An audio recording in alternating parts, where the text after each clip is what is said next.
سلام حبوباتي، ان شاء الله تكونوا كامل بخير وفي صحه جيده. اليوم جبت لكم اللاير كيك بطريقه سهله واقتصادي بلا شونتيي، يعني لا غاناج لا والو، يعني غير شونتيي. حتى الحشو رايح يكون بلا شونتيي.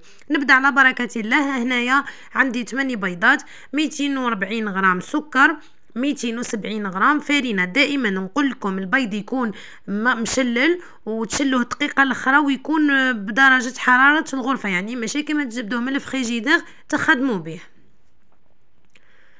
انا هنا راح نديروه في البيتران. مش لازم عليكم البنات البيتران، تقدروا ديروه بالباتور، ولكن هما عندهم نفس الخدمه، ولكن البيتران يزرب برك شويه. شوفوا البنات، هنا راح نزيد رشه ملح. ونعطيكم ملاحظه، دائما نقول لكم في لاجينواز وحده بيض تقابلها 30 غرام من السكر، 30 غرام من الفارينه. ولكن انا دائما الفارينه دائما نزيد 30 غرام زايده، يعني كي نكيل خرجت لي الفارينه 240 كيما السكر، راح نزيد لها 30 غرام فارينه. قدها ولات لي 270 غرام. هنا البنات حطيت لافاني، نص ملعقه كبيره من الفانيليا. تقدروا تحطوا لو زيت تاع القارص كيما حبيتوا. شوفوا البنات، هنا ضفت السكر، صبيته يعني، ولا تحبوا تحطوه على دفعات وخليته يتخلط بيان حتى ضعف لي الخليط الحجم تاعو، ولا لي ابيض وكثيف. شوفوا كيفاش ثقيل. هنا جبت لا فارين تاعي، راح نحطها على دفعات، 3 دفعات، وندير هاد العمليه من الاسفل الى الاعلى. البنات هنايا يتبان لكم فقط باللي لا فارين راهي دخلت في هذاك الخليط، ولكن يتكلحكم خلطوا مليح يعني حتى تتاكدوا منها باللي دخلت. ونكمل غير بالعقل هذيك الفارينه تاعي.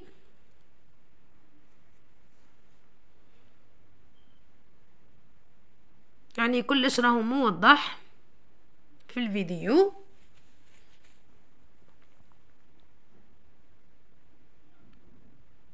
من الاسفل الى الاعلى في الخلط، يعني ما تخبطوهاش بزاف باش ما يطيح لكمش هذاك البيض نتاعكم وتفسد لكم لاجينواز.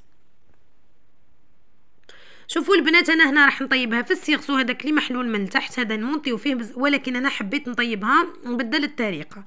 دهنته بيان بالزبده وحطيت له الفرينه وسديته من تحت بورق الطهي والالومنيوم.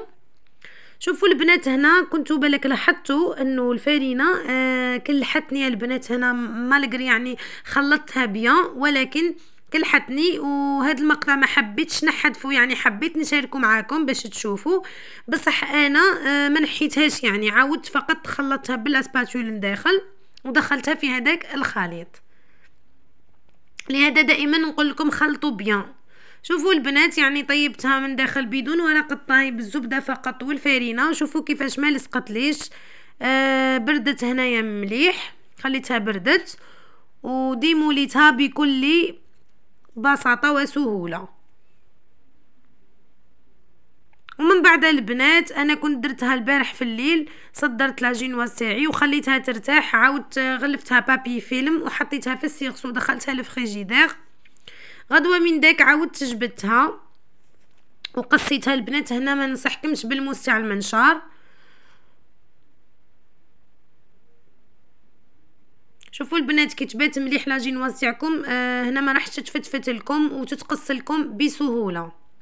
انا اول مره اعتمدت هذه الطريقه، انا مولفه نطيب يعني في البلا الكبير ونقص بالسيغسو، وهذه الطريقه كانوا طلبوها مني يعني بنات معايا، قالوا لي من فضلك ديري لنا الطريقه تاع انك طيب جينواز كبيره وتقصيها. يعني تقدروا تقولوا نفس النتيجه. بعد ذلك البنات جايه هنايا للحشو تاعي. واش راح نديرها قلت لكم سامبل مولفه دائما ندير لي طاق تاعي فوغي، كراميل، شوكولا، مكسرات، بنان، ولكن هذه المره يعني درتها سامبل. حطيت هذاك لو بول تاعي معمر بلا شونتيي مع الماء ما حطيتش كاس البنات، انا عيني ميزاني.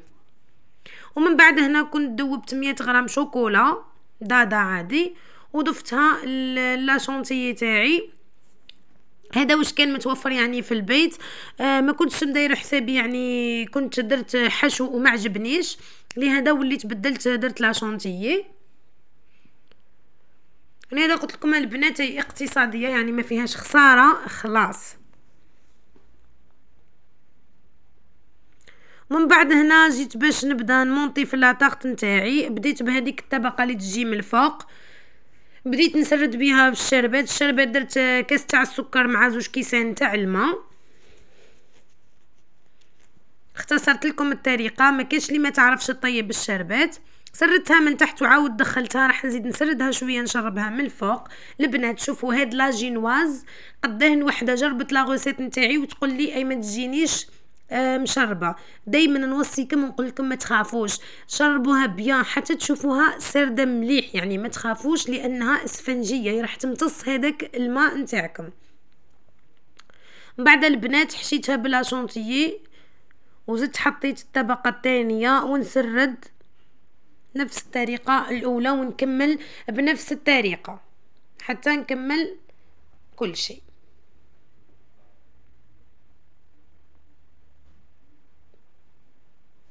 حسيت روحي راني نهضر بزاف البنات، بصح الله غالب باش نفهمكم.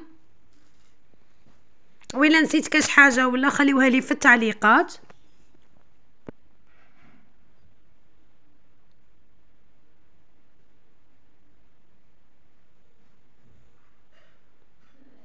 يعني مش لازم يكون عندكم ماتيريال البنات ولا تكون عندكم كيما هذيك الصحن الدوار هذاك باش تخدموا لاير كيك. نو يعني مش لازم. وتاني مش لازم السيرسو الخدمه تاعو انه تجيكم الخدمه بيان فيني. هذا ما كان يعني تقدروا ميم ديروها طبقه فوق طبقه فوق طبقه وتليسيوها بيان راح تجيكم يعني بالتاخت. ومن بعد البنات انا هنا قعدت نسوي فيها بيدي باش ما تجينيش جهه طالعه وجهه هابطه، لانه هاد يعني الدائره الاخيره قصيتها شويه فقط معوجه. من بعد ما كملت البنات غلفتها وخليتها مليح عفوا خليتها تحكم روحها مليح في الفريجيدير. وبعد ما حكمت روحها شوفوا كيفاش يعني تنحى لي السيرسو بكل سهوله.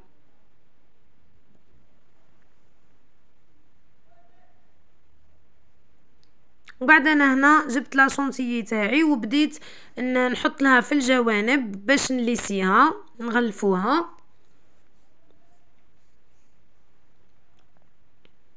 ما حبيتش نحط في لابوش ونضيع يعني الوقت باللابوش، لاني هنا كنت قاعده نخدم ونزارب.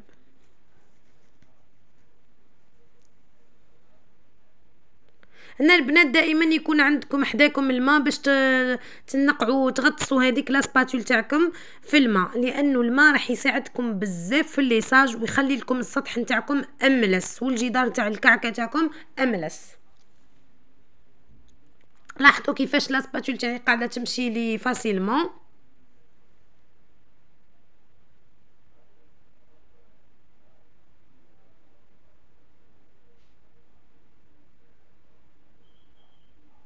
ومن بعد زدت حطيت في السطح ونكمل بنفس الطريقه. ومن داك نغطسها في الماء ونعاود نخرجها يعني بلا ما نشفها ليسي بها ديريكتومون.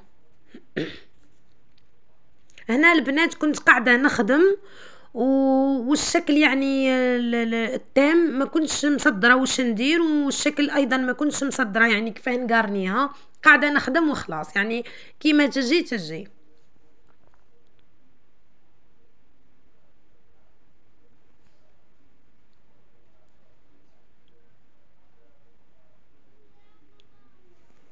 هنا البنات بعد ما ليسيتها دخلتها للفريجيدير نص ساعه عفوا حتى شاح لا شونتيي شويه، وعاودت خرجتها درت لها الطبقه الثانيه باش تجي تعطيني مظهر جميل.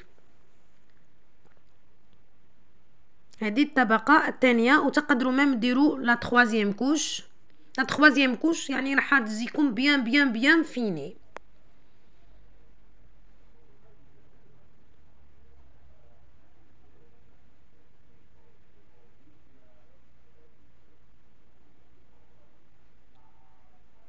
ومن بعد البنات من هاد الجهه درت لا كولور بلو، ماشي هاد لا كولور اللي كنت حايبتها تخرج لي، ولكن في الاخير عطاتني نتيجه رائعه.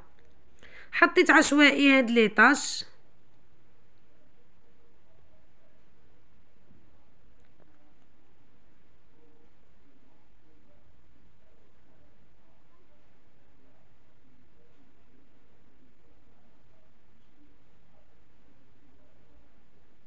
ومن بعد زدت ليسيتهم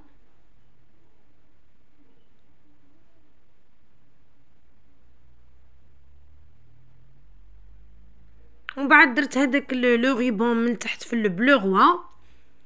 حبيت نكاسي شويه لي كولور ومن بعد هنا ما لقيتش حسابي اسكو نوقف هذاك